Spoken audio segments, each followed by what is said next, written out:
tahukah dunia bisa menudingmu? Allah ingin kau bertobat lebih daripada menuduhmu. Dan orang-orang yang menuduhmu, tidak usah gubris mereka. Apa kata dunia lah ini itu. Biarin mereka nanti akan ngadep Tuhan sendiri. Jangan benci, ampuni. Mungkin dengan kau mengampuni mereka, dosamu akan lebih mudah diampuni. Bukanlah ampunilah dosaku sebagaimana aku mengampuni kesalahan orang yang bersalah padaku. Doa Bapa kami. Kita tidak bisa membeli pengampunan, tapi dengan mengampuni orang lain, saya yakin Allah lebih terharu. Kalau Anda belum subscribe di channel ini, segera supaya Anda bisa mengikuti terus rema-rema dari Roh Kudus ya. Yesus menunggu perempuan yang berzina. Kita buka sama-sama Yohanes pasal 8. Yohanes 8 ayat 1-11 sambil dibuka. Kita lihat dulu seorang perempuan yang mulai minus dengan Tuhan. Tapi Tuhan itu gitu loh menunggunya. Saya tunjukkan ayat 1, pasal 8 ayat 1, sebenarnya mulai dari ayat 53 sih, pasal sebelumnya. Perempuan yang berzina, pasal 53 dulu ya, dari pasal yang ke-7. Lalu mereka pulang, masing-masing ke rumahnya, murid-muridnya semuanya huecia. Tapi Yesus pergi ke Bukit Zaitun. Semua itu pulang, Yesus tinggal sendirian, bolak-balik cerita itu. Yesus itu yang pertama buka gereja, Yesus yang tutup gereja. Makanya itu kalau kita datang telat harus sungkan sama Tuhan. Tuhan sudah di sini, masa Tuhan nunggu kita. Dan kalau kita melayani asyir pagi-pagi, jangan kita mengeluh. Tuhan sudah ada di sini dulu. Nanti kalau kita yang lembur, kita sama hamba Tuhan ini yang pulang telat, terlambat. Kitalah kekasih Tuhan terakhir yang meninggalkan rumahnya. Tuhan itu selalu gitu. Pernah sekali Tuhan itu ketinggalan di sebuah pulau, lalu jalan di atas air. Murid-muridnya ketakutan. Toh jalan dulu percuma, akhirnya nunggu Yesus pula ya kan. Ingat cerita itu? Mereka itu terombang-ambingkan 9 jam kurang lebih sampai pukul 3 pagi. Yesus jalan di atas air, Yesus masuk dalam perahu, sampailah tiba-tiba. Tahu gitu nunggu Yesus lah, ikut doa lah, sia-sia mengandalkan manusia. Ujungnya muter-muter di padang gurun, akhirnya nunggu Tuhan untuk masuk Kanaan. Tahu gitu kan? Lebih baik saya membangunnya dengan Tuhan, tidak sia-sia orang membangunnya daripada berjaga-jaga sampai pagi. Tahu ujung-ujungnya Tuhan yang membela. Kita harus mengerti bahwa Yesus kali ini bukannya murid-muridnya malas, tapi Yesus sungguh-sungguh suruh mereka, kalian semua pulang, kalian cuma manusia. Tapi Yesus tinggal di tempat. You want to know why? Karena sesuatu yang dahsyat terjadi pagi hari dan nyawa dipertaruhkan, nyawa seorang perempuan. Saya akan menunjukkan sisi-sisi dari cerita ini yang mungkin Anda tidak terpikirkan, yang belum pernah Anda dengarkan. Ayat yang pertama, tetapi Yesus pergi ke Bukit Zaitun. Kenapa Yesus di Bukit Zaitun? Yesus hari itu nginep di Bukit Zaitun, entah di mana, atau mungkin seringkali Tuhan Yesus doa semalam-malaman di sebuah bukit, itu nggak heran.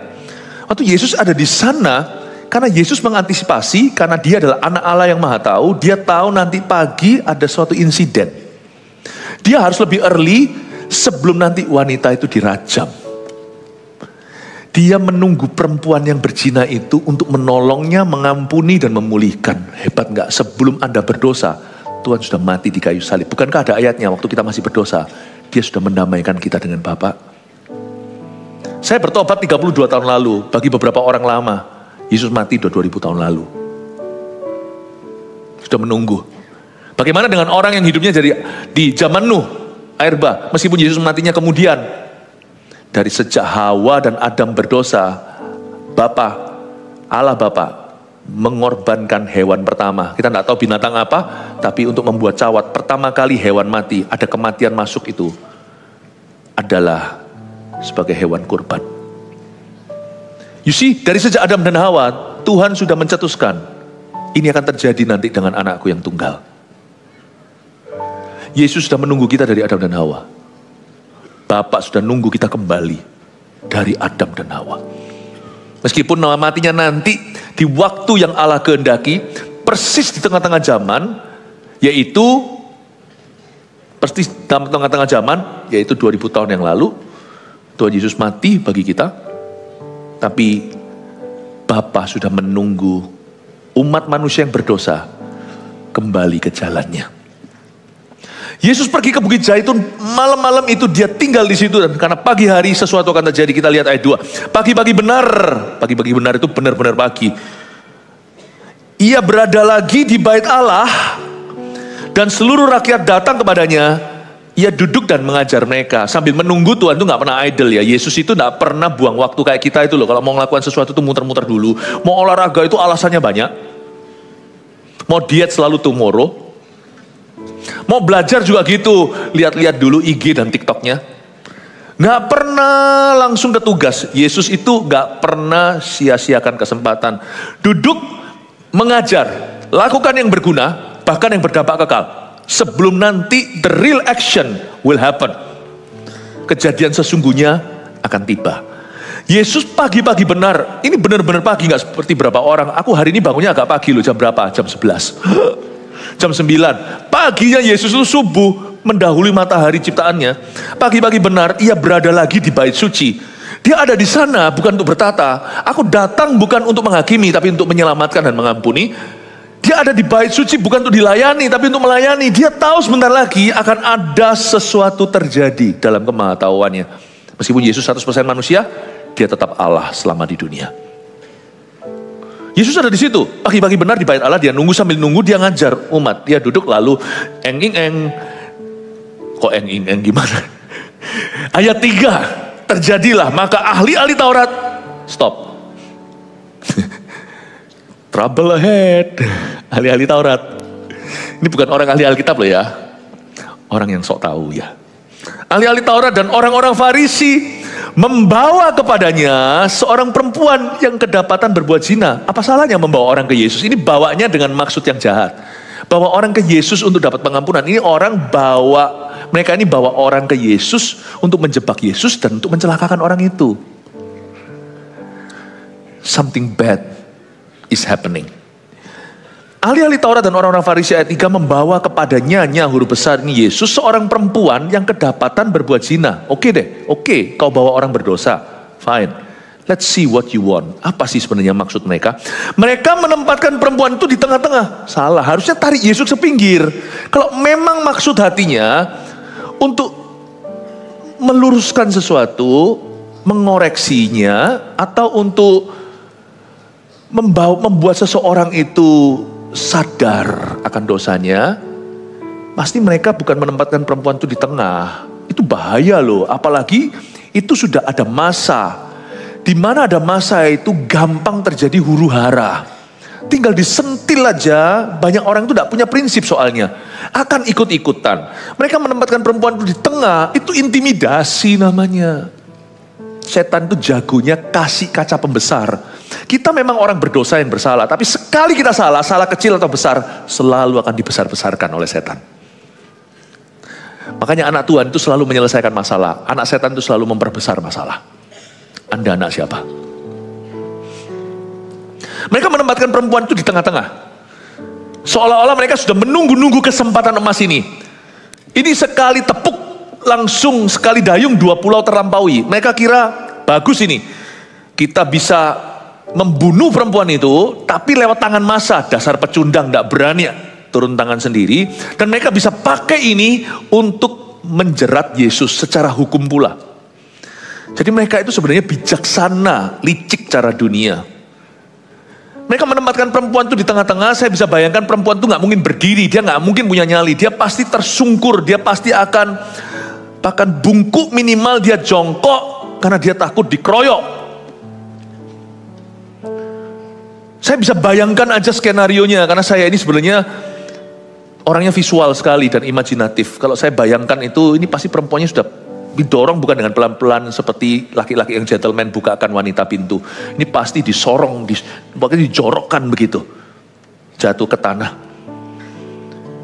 Mereka membawa perempuan itu ke tengah. Dia kedapatan berbuat zina.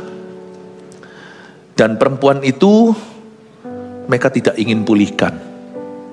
Maksud hati mereka nampak jahat. Karena kalau mereka ingin dia pulih, pasti perempuan itu dibawa ke Yesus. Yesus yang ditarik ke pinggiran. Tuhan tolong wanita ini. Mereka bernafsu buruk. Tapi ada satu pertanyaan waktu saya baca ini. Jeli nggak kita baca? Zina itu kan butuh 2 orang. Kalau cabul seorang saja. Mana lakinya? Kok 2 orang hanya bawa perempuannya? Where is the guy? Have you ever asked this question? Pernah tanya enggak? Ini ahli Taurat ini Kenapa dia hanya menjerat sang perempuan? Mana cowoknya? Saya tidak bisa buktikan, tapi saya punya kecurigaan. Kalau sama Tuhan, saya tutup mata. Tuhan itu paling bisa dipercaya. Tapi kalau sama orang-orang begini, saya jeli bertanya. Mari kita lihat ayat 4. Lalu berkata kepada Yesus, ini ya, orang-orang yang tarik perempuan itu, yang dorong perempuan itu ke tengah-tengah. Dia berkata kepada Yesus, Rabi, perempuan ini tertangkap basah ketika ia sedang berbuat zina. Catat baik-baik. Di sini dikatakan dia tertangkap basah. Kapan? Ketika loh ya, bukan setelah. Sedang beraksi berbuat zina. Gak ada orang mau buat zina itu pengumuman. Aku akan zina di tempat ini jam ini.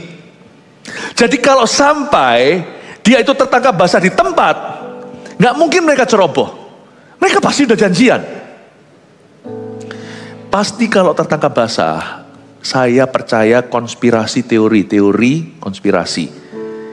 Kayaknya laki-laki yang gak turut dibawa itu kemungkinan bisa salah satu dari ahli Taurat ini. Atau salah satu antek-antek, salah satu rekan-rekannya. Bisa jadi waktu lagi mau melakukan, dia panggil masa. Saya gak tahu lah tepatnya gimana, tidak usah bayangkan. Tapi saya berhak untuk curiga, ini semuanya adalah rekayasa. It's only possible by careful planning zaman itu untuk menangkap orang berbuat zina. Karena orang berbuat zina itu selalu di tempat tertutup, tempat privat. Kok bisa tertangkap basah demikian rupa, lalu lakinya nggak dibawa? Paham ya? Kalau Anda baca di Perjanjian Lama, pernah sekali ada seorang imam marah sekali demi Tuhan, dia tusuk mereka. Laki dan perempuan ketika mereka sedang ketahuan, ditusuk, disate, dibunuh. Sebagai hukuman capital atau capital punishment, sebagai hukuman mati dari negara. Ini lakinya mana? Anda jangan kaget loh ya, kemunafikan itu banyak di dunia. Bisa jadi negara-negara tertentu yang paling religius, justru mereka lah pelanggan pornografi nomor 1, 2, 3. Di tempat di mana mereka koar-koar, ternyata mereka pengguna. Anda jangan heran, ahli Taurat, ragi Farisi itu di mana-mana. Saya sebenarnya melihat ini sebagai sebuah jebakan sengaja. Konspirasi teori ini adalah jerat yang dipasang untuk Yesus. Kenapa begitu? Coba kita lihat. Saya tunjukkan ya, Yesus gak peduli dia mau dijerat. Yesus tinggal di Bukit Zaitun malam itu, bukan untuk, kalau Yesus mau main aman, kalau Yesus peka, harusnya dia hindari Bukit Zaitun dong. Di mana dia mau dijebak, harusnya dia kembali ke Galilea. Kenapa dia ada di selatan Israel? Balik aja ke Nazaret kalau perlu. Pergi aja ke Tiberias. Pergi aja ke Lake Galilee. Pergi aja ke Danau Galilea. Pergi aja ke sana di utara. Jauh-jauh itu orang. Tapi Yesus gak bisa. Kalau Yesus pergi, wanita ini binasa. Atau perempuan ini pasti akan diadili, dihakimi, dikeroyok massa. Jadi ketahuilah, Tuhan gak main aman. Kalau Tuhan main aman, Tuhan gak datang 2000 tahun lalu, mati di Golgota. For you and me. And me too. Sampai hari ini itu sifat Tuhan. Tuhan tidak pernah main aman. Di dalam area keruh kita, di mana kita itu seringkali malah justru mencobai Tuhan. Tuhan hadir di sana untuk menuntunmu di jalan yang benar. Tuhan hadir di situ untuk memberimu solusi. Ini jeratnya, ayat 5. Musa dalam hukum Taurat memerintahkan kita untuk melempari perempuan-perempuan yang demikian. Apakah pendapatmu tentang hal itu? Aduh, ini susah. Sudah bawa Musa itu dipuja oleh bangsa Israel zaman itu. Mereka mengatakan hal itu untuk mencobai dia, betul kan? Ayat 5, supaya mereka memperoleh sesuatu untuk menyalakannya. Tapi Yesus membungkuk lalu menulis dengan jarinya di tanah. Saya nanti akan ke situ. Saya akan jelaskan Yesus membungkuk lalu menulis dengan jarinya itu artinya apa. Tapi mari kita renungkan dulu ayat 5a. Mereka-mereka ini mengatakan hal itu demi untuk mencobai siapa? Yesus. Supaya mereka memperoleh sesuatu untuk menyalahkan dia. Ini ada dilema 3 arah. Arah ke satu adalah moral standar moral. Kalau jadi Yesus gak hati-hati, Yesus bisa berkata, sudahlah ampuni. Maka seluruh masa publik opini akan mengecam dia. Gimana sih ini katanya Rabi, katanya Mesias, mau jadi juru selamat dunia. Masa tutup sebelah mata? Dibayar berapa? Orang itu bisa pedes kata-katanya. Sekarang Tuhan sudah tidak ada, artinya tidak ada itu secara fisik. Sekarang buli-buliannya adalah orang-orang yang mau hidup benar. Yang mengkhotbahkan kebenaran, gereja yang benar selalu akan jadi buli-bulian. Jadi janganlah kau mengeluh jikalau kau dianiaya karena kebenaran. Asal janganlah kita menderita karena kita maling ayam atau seorang koruptor. Kalau kita menderita karena kebenaran yang kita hidupi dan kita beritakan, aduh itu pahala, itu mahkota. Yesus saja digituin kok, masa kita muridnya melebihi gurunya. Mereka mengatakan hal itu untuk mencobai dia, supaya mereka memperoleh sesuatu untuk menyalahkannya. Yang pertama, arah pertama adalah standar moral. Kalau Yesus berkata, "Swanlelah" dalam bahasa Chinese atau "ya sudahlah", kita ampuni saja, maka semua orang akan menuding jarinya dan berkata, "Rabi, macam apa kau? Tidak punya standar kekudusan, matilah." Tapi kalau Yesus menegakkan standar kekudusan menurut ekspektasi, sesuai dengan ekspektasi masa itu kan punya apa ya, namanya penghakiman massal itu kan, masa itu kan punya standarnya sendiri. Pokoknya kalau semua bulat hati, hajar nih maling ayam atau maling sepeda motor, dihajar mati pun tidak ada yang bersalah ya kan. Karena dia dikeroyok massa, amukan massa, sudah beres semua orang bisa bersembunyi di balik itu. Setiap orang individu yang membuat keputusan untuk lempar batu tidak ditangkap akhirnya. Yang ditangkap basah adalah orang berdosa itu, padahal ini maling, teriak maling. Yang satu curi motor, yang lainnya bunuh pencuri itu. Mana lebih parah dosanya? Satu pencuri, satu pembunuh. Sami mawon. Yesus tahu itu. Dia berada di dalam bahaya keroyokan massa, bukan karena Tuhan mau lari dari situasi itu. Kalau Tuhan datang ke dunia itu mau hidup terus. Tuhan tuh datang ke bumi mau mati kok. Dia sudah berkata, aku harus naik ke situ. Muridnya yang sangat paling sayang, paling cinta sama dia namanya Petrus berkata, jangan, sekali-kali kau gak akan disalibkan. Yesus tegur dan berkata, enyahlah kamu mikirkan apa yang dipikirkan manusia, kamu gak ngerti agenda Bapakku, enyahlah. Hai setan. Dia berkata, aku tetap akan ke Yerusalem. Aku datang. Misi utamaku adalah naik ke Golgota, mati bagi kamu. Yesus tidak takut mati. Tapi Yesus harus rescue wanita ini. Tidak gampang jadi Yesus di situasi yang menekan. Kalau kita melayani di suasana yang nyaman, ini suasananya itu sudah sangat-sangat panas, intens sekali, dan gampang tersulut api. Ini suasananya itu siapa yang ditolong dulu? Yesus tidak mencoba menolong dirinya diri sendiri, karena dia memang datang untuk mati, tapi mereka tidak bunuh dia di sini, karena belum waktunya. Tapi Yesus harus rescue wanita ini sembari menyadarkannya. Dua hal yang berbeda loh ya. Kalau dia lepaskan wanita gitu itu aja saja, nanti perempuan itu berkata, nanti dia ngomong begini, I was so lucky, let's do this again, honey, matilah. Aku beruntung, ayo kita lakukan ini lagi. Apa yang paling buruk adalah orang berdosa yang luput dari hukuman. Sehingga dia berkata, lain kali gak apa-apa nih, lalu dia kecanduan untuk terus melakukan, toh luput terus. Bukankah itu cerita dosa di dunia, korupsi apa, selalu kan gitu kan? Yesus satu harus rescue dia secara fisik dan Yesus harus rescue dia secara rohani.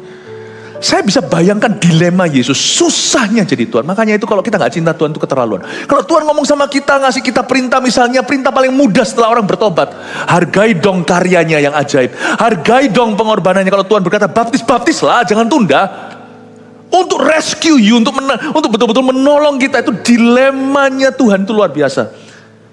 Dilema Bapa untuk mengaruniakan anak yang tunggal. Dilema anak Allah untuk naik ke sana. Bukan takut pakunya, bukan takut cambukannya.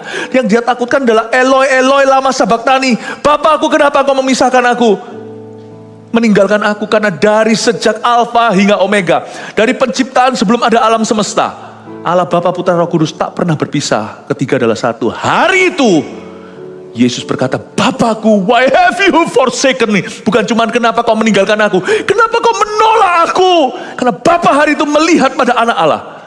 Allah Bapa melihat pada Allah Putra dan melihat dosa kita. Suami istri pernah nggak kalau berantem sampai jambak-jambakan, wah itu kekerasan dalam rumah tangga, itu perlu konseling sungguhan. Tapi lebih parah dari itu tahu nggak apa? Meskipun tidak ada kekerasan fisik, pernahkah Anda didiamkan sama istri Anda? Nggak enak itu. Saya nggak tahu rasanya gimana, saya nggak pernah digituin soalnya. istriku istri yang sangat-sangat pengasih. Pernahkah kita itu mendiamkan pasangan kita, misalnya istri gini didiamin sama suaminya? Didiamin.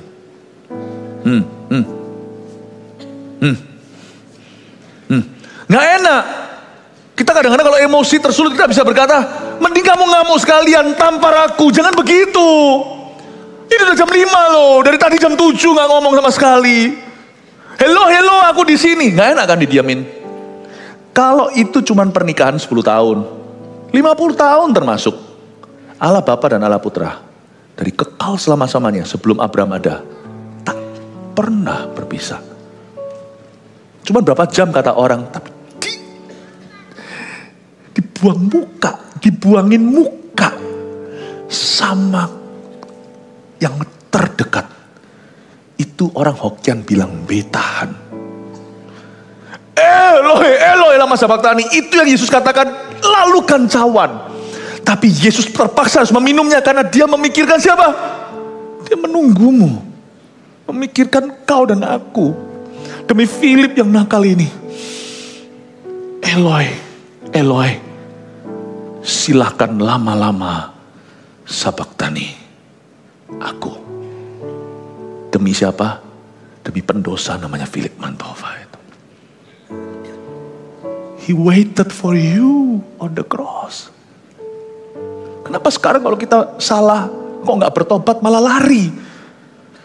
Dia menunggumu, kenapa kita nggak bisa menunggu dia untuk memulihkan kita? Maunya gini, nggak mau ya sudah bye-bye. Kenapa begitu? Kenapa kalau kita merasa nggak bisa, terus kita nggak cari pertolongan dari Tuhan, malah kita mencari jalan kita sendiri? Why? He waited for you, so should you wait for him a bit, right? Yang Tuhan Yesus takutkan, banyak orang kira dia takut dicambuk, salah.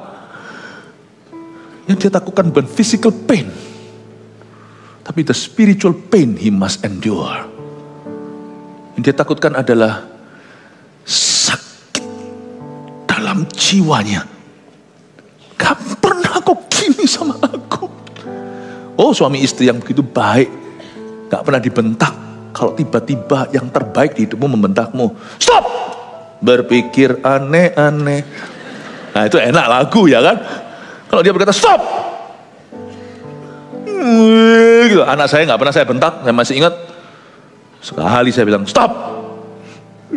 Waktu kecil gak pernah dengar papanya bentak. Yesus dibentak sama Bapa. Stop! Karena Anda.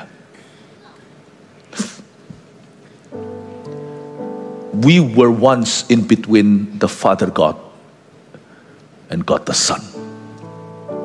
Kita pernah berada di tengah-tengah itu. Dan seolah memisahkan Allah Bapa dan Putra. Tapi sebentar Yesus mati, tuntutan dosa dipuaskan oleh pengorbanannya. Saya ingin Anda mengerti bahwa sekalipun ini terjadinya sebelum kematian Yesus, Yesus tetap orang yang sama. Yang mati itu waktu hidup masih belum dibunuh, tetap orang itu. Yesus masuk ke situasi yang panas itu. Dia harus rescue wanita ini dulu. Lalu dia harus membawa dia pada pertobatan sejati. Saya tunjukkan betapa dia menunggu perempuan ini dan dia menunggu kita hari ini. Makanya jangan ngamuk please. Kalau Anda yang diajak-ajak ke gereja, ngapain sih ya jemaat GMS ini terus aja paksa-paksa. Nggak paksa lah, sana punya kaki masa diseret. Tapi kalau kita ajak-ajak, ya karena kita tahu, mengerti kebenaran ini. Tapi saya ajarkan tadi pada jemaat, ajaknya yang sopan. Pakai cara yang positif. Kalau enggak mau kasih waktu, doakan dulu. Anda Kristen atau bukan, kalau Anda diajak, Anda itu dikasih. Di sini orang-orang yang ngajak, selain kita harus selalu ingat untuk melakukannya dengan sopan. Jangan menyerah, jangan putus asa. Your pastor is very proud of you. Gembalamu sangat bangga. Pada orang-orang yang waktu CGV ini berusaha untuk ajak teman-temannya. Kita semua itu punya gaweannya sendiri kok. Ngapain sih peduli kepo-kepo sama hidup orang lain kecuali untuk menyelamatkan mereka. Saya bangga dengan Anda. Setiap orang yang sekarang melakukan CGV dengan sungguh-sungguh, ajak rekan-rekannya, ajak teman-teman baru. Luar biasa, Anda luar biasa. Untuk Tuhan, kasih tepuk tangan untuk semua orang-orang ini. Mereka mengatakan hal itu untuk mencobai dia karena satu ya, dilema tiga arah. Satu itu moral standar moral. Yang kedua juga kalau sampai Yesus berkata, ya sudah, bunuhlah perempuan ini. Yesus kena pasal.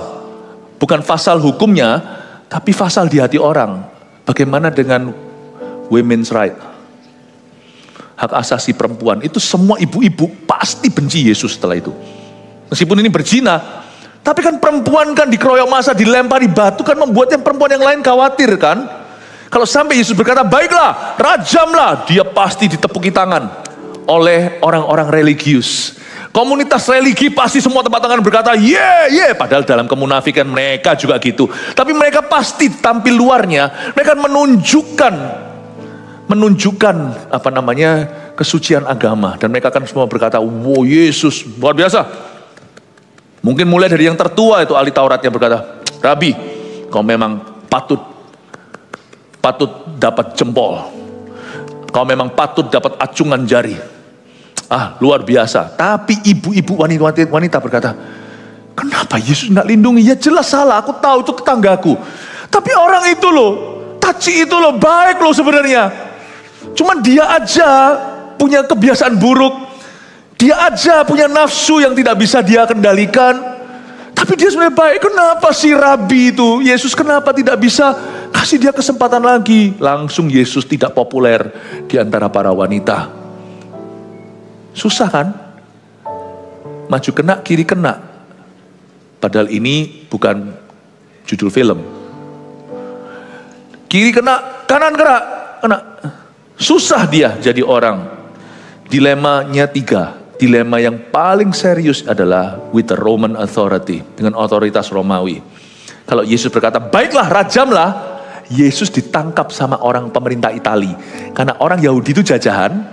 Yang boleh ketok palu, eksekusi, mau salib kek, mau rajam kek, namanya capital punishment atau hukuman mati, itu hanya tentara otoritas Italia. Yesus kalau berkata rajamlah pakai hukum agama, terjadilah, Yesus langsung ditangkap. Supaya ngerti dilema Yesus di mana. Kenapa ini saya ceritakan mungkin tidak relevan. Tapi bagi kita, Yesus tetap Yesus yang sama. Untuk menyelamatkanmu, Yesus melalui berbagai macam komplikasi. Untuk bisa membawamu ke sini hari ini. Untuk membawamu sampai ke CG, itu Yesus melalui berbagai macam komplikasi. Just to get you and me.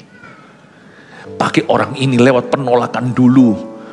Lewat kata-kata orang yang miring. Lewat beberapa kejadian salah pahaman, lewat ini itu just to get you ke kolam baptisan itu. Untuk komitmen dengan dirinya. Komplikasi Yesus itu dahsyat. Karena itu saya bangga dengan orang-orang yang terus berusaha untuk memenangkan sesamanya.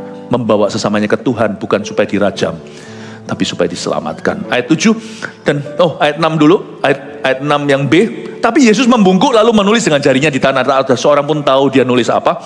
Tapi kata menulis di situ adalah pakai bahasa Yunani kuno, grafein, yang artinya bukan grafik, grafein itu artinya mencatat rekor salah seseorang, kayak seorang jaksa penuntut. Saya tidak tahu, tapi saya bisa asumsi, mungkinkah Yesus menuliskan dari yang tertua, hey, I know what you did. Mungkin Yesus gambarkan. Kata grafein itu sebenarnya bukan to write, tapi juga to draw atau menggambar sesuatu. Ternyata Yesus juga bisa melukis. Mungkin digambar wajah seorang perempuan. Ingat, kaget langsung yang tua minggir dulu karena itu simpanannya. Yesus tidak terang-terangan. Yesus tidak gigi ganti gigi, mata ganti mata. Tampar pipi kanan, ku tampar pipi kirimu. Yesus dia mencoba mencelakakan seorang perempuan yang bersalah. Memang dia salah. Secara publik, Yesus tegur mereka secara private. Lewat tulisan-tulisan di tanah itu. Yesus tegur satu persatu. Tuhan Yesus itu selalu preparation work-nya itu komplit. Dia nggak berani, dia tidak akan melakukan sesuatu tanpa groundwork atau tanpa landasan dulu. Yesus menuliskan itu lalu dia berkata. Dan ketika mereka terus menerus bertanya kepadanya, ia pun bangkit berdiri lalu berkata kepada mereka, barang siapa di antara kamu tidak berdosa. Nah, kita semua tahulah siapa yang tidak berdosa, Yesus kan. Barang siapa di antara kamu tidak berdosa, hendaklah ia yang pertama melemparkan batu kepada perempuan itu. Setelah dia berkata begitu, di ayat yang ke-7, tak seorang pun berani lempar batu, selain mereka sudah diskakmat sama Tuhan dengan grafein yang Tuhan gambar-gambar di tanah, tapi waktu Yesus berkata gitu, selain mereka sadar tak seorang pun mereka tanpa dosa, mereka semua menyadari Yesus tanpa dosa. Jadi ketika Yesus berkata gitu, yang dengar bukan cuma orang Farisi atau ahli Taurat, tapi semua publik yang rame-rame ingin mendengar. Mereka semua tahu yang tanpa dosa di seluruh dunia atau di tempat itu saat itu adalah Jesus Christ Himself. Dan Yesus berkata, siapa yang tidak pernah berdosa, lempar batu dulu. Mereka semua lihat tangannya, di tangannya tidak ada batu. Kalau dia nggak lempar, lu orang jangan lempar. Tidak ada satupun yang berhak. Dan Yesus sudah skakmat. Jadi sebelum mereka macam-macam ngomongnya, grafein dulu, ditulis satu-satu. Tahukah dunia bisa menudingmu? Allah ingin kau bertobat lebih daripada menuduhmu. Dan orang-orang yang menuduhmu, tidak usah gubris mereka. Apa kata dunia lah ini itu. Biarin mereka nanti akan ngadep Tuhan sendiri. Jangan benci, ampuni. Mungkin dengan kau mengampuni mereka, dosamu akan lebih mudah diampuni. Bukanlah ampunilah dosaku sebagaimana aku mengampuni kesalahan orang yang bersalah padaku. Doa Bapa kami. Kita tidak bisa membeli pengampunan, tapi dengan mengampuni orang lain, saya yakin Allah lebih terharu terhadap pertobatanmu. Ampuni saja, orang mau ngomong apa terserah, jangan gubris mereka. Kalau altar call maju, nggak usah takut malu. Jangan malu mengakui Tuhan di depan umum, supaya nanti Tuhan waktu kembali tidak malu mengakuimu di hadapan Bapa. Kalau Anda mau dibaptis, nggak peduli orang mau ngomong apa. Saya sebagai pengkhotbah yang mengkhotbahkan ini, karena kita ini statusnya adalah gereja. Memberitakan Injil itu datang dengan semua salib yang harus kita pikul, dibenci, disalah ngerti. Sampai kapanpun amanat agung tidak akan beda bunyinya. Percayalah, percaya itu yang menyelamatkan, bukan baptisan. Tapi kalau sudah percaya sungguhan, gak mungkin menentang baptisan. Pasti mau segera dibaptis. Baptisan itu sama seperti dengan Tuhan, itu seperti cincin kawin. Tuhan yang sama. Bukankah rahasia ini besar, kata Efesus pasal 5. Yang kumaksudkan adalah hubungan jemaat dengan Tuhan. Konteksnya itu Paulus berkata tentang pernikahan. Tuhan yang menciptakan pernikahan. Tuhan menyebut dirinya mempelai pria, kau mempelai wanita. Baptisan itu bukti kalau kau sungguh cinta. Gimana dengan orang yang disalibkan di samping Yesus itu? Tidak dibaptiskan selamat? Iya, mau gitu saya doakan supaya Anda disalibkan.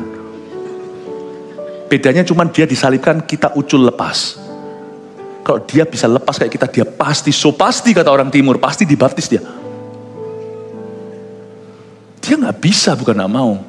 Kita bisa tapi gak mau. Tangkap ini mentah-mentah. Saya hari ini punya niat untuk menguras di gereja kita sebelum gereja kita tambah besar. Semakin banyak muridnya, semakin banyak gerejanya. Saya mau menguras batch ini, golongan gelombang ini. Saya mau kuras habis mereka yang masih tunda-tunda, yang masih TTM dengan Tuhan.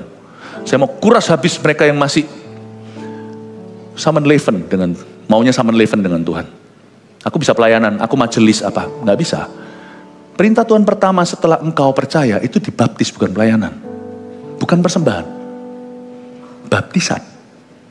Kau jangan tunda itu. Tuhan tidak tertarik dengan summon leven. Tuhan yang sama yang tidak tertarik melihat pasangan-pasangan yang summon leven, yang living together tanpa pernikahan. Tuhan yang sama tidak tertarik punya hubungan demikian atau yang mirip seperti ini dengan Anda. Tuhan tidak tertarik. Jadi saya ingin sekali menguras habis di generasi ini supaya sebelum kita bertumbuh lebih banyak, gereja kita tambah besar, supaya nanti kalau besar, fondasinya tidak salah. So Anda mau dipakai oleh Tuhan, semua Anda akan jadi teladan. Harus punya fundamental yang benar. Yesus itu tidak melemparkan batu, mereka semua tercengang. Yesus seolah-olah berkata, yes, justice will be done, tapi tidak dengan cara kalian. Yesus seperti mau ngomong gini loh, keadilan pasti ditegakkan, tapi bukan dengan cara begini. Yaitu kalau ada maling ayam dikeroyok oleh massa, malingnya salah, harus membayar kerugian, tapi kalian juga salah. Kalian salah juga penghakiman massa, kalian juga salah. Tuhan berkata, aku akan tegakkan keadilan, tapi dengan caraku. Dalam keadilanku, aku menawarkan pengampunan dulu dan perubahan hidup. Jadi Yesus itu tidak melempar batu, semua orang yang lain ya tunggu-tunggu karena dia yang tanpa dosa. Tapi Yesus mau menegakkan keadilan dengan cara yang berbeda. Lalu ia membungkuk pula dan menulis di tanah. Ayat 8. Ini menunjukkan bahwa Yesus itu tidak memperkeruh suasana. Kenapa Yesus bungkuk ke tanah? Karena itu suasananya panas dan semua fokusnya itu ke Yesus. Dengan dia membungkuk ke tanah, reda. Paham ya? Kalau Yesusnya berdiri lalu mentereng begini, wah jadi tuh bisa keroyok jadi dua sisi lalu bertengkar, itu kayak fans bola. Yesus tidak memanaskan situasi. Ingat ya, anak-anak Tuhan itu selalu menyejukkan, tidak memanaskan. Kita hanya panas kalau prinsip digoyang. Itu pun bukan dengan emosi, tapi berdiri teguh pada iman. Tidak kompromi. Yesus itu menunduk, membungkuk. Mau tahu alasan kedua kenapa dia membungkuk? Saya rasa alasan pertama adalah untuk ademin situasi. Alasan kedua, kan perempuannya membungkuk. Dia mengidentifikasi dirinya sendiri dengan wanita itu.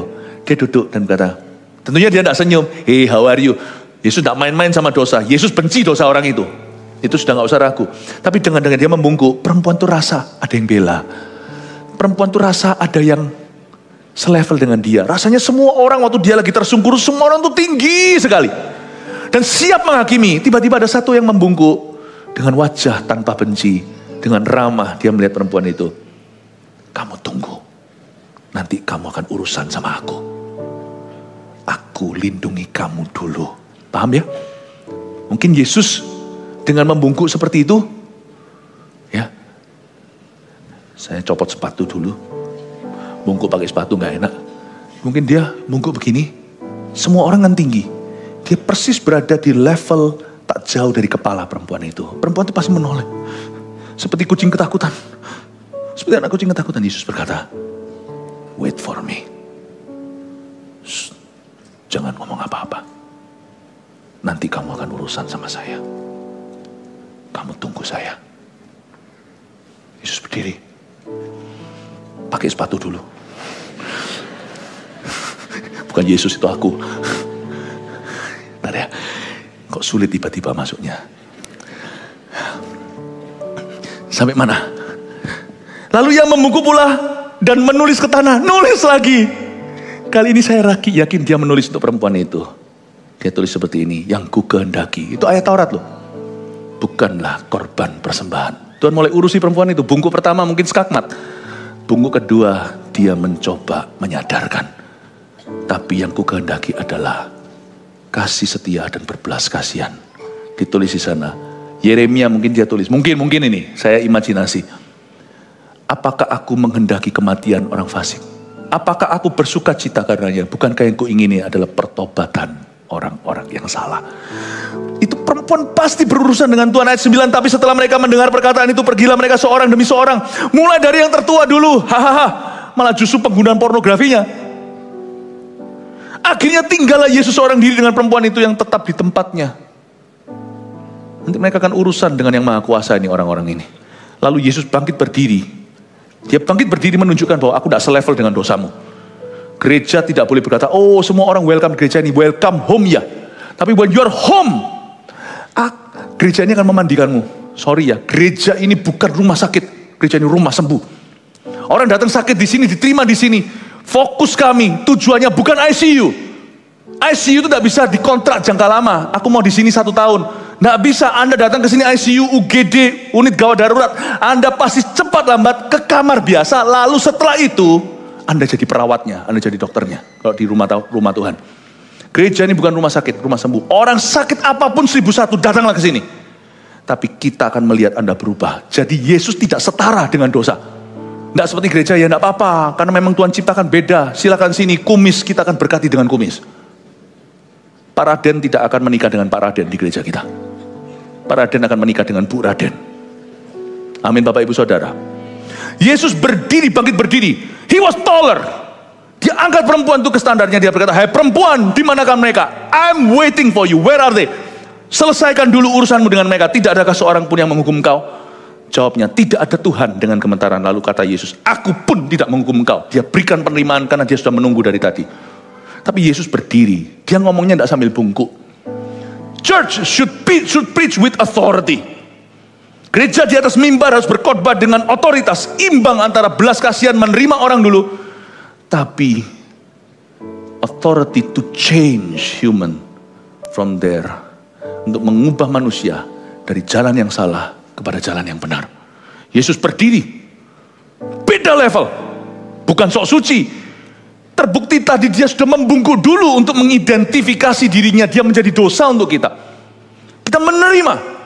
Setelah itu Yesus berkata kalimat terakhirnya, pergilah dan jangan berbuat dosa. Jangan berbuat dosa lagi mulai dari sekarang. Bukan rumah sakit atau rumah yang terus sakit, tapi rumah sembuh. Yang sakit disembuhkan. Dia berkata, go and sin no more. I give you power. Aku memberimu kuasa. Amin Bapak Ibu Saudara. 1 Petrus 4 ayat 7. Kesudahan segala sesuatu sudah dekat. Karena itu, kuasailah dirimu dan jadilah tenang, supaya kamu dapat berdoa. Saudara yang terkasih, terima kasih telah mendengarkan firman Tuhan hari ini. Jangan lupa untuk dukung terus channel ini dengan cara subscribe, like, share, dan juga komen, agar saudara kita yang lain juga boleh terberkati. Tuhan Yesus memberkati kita.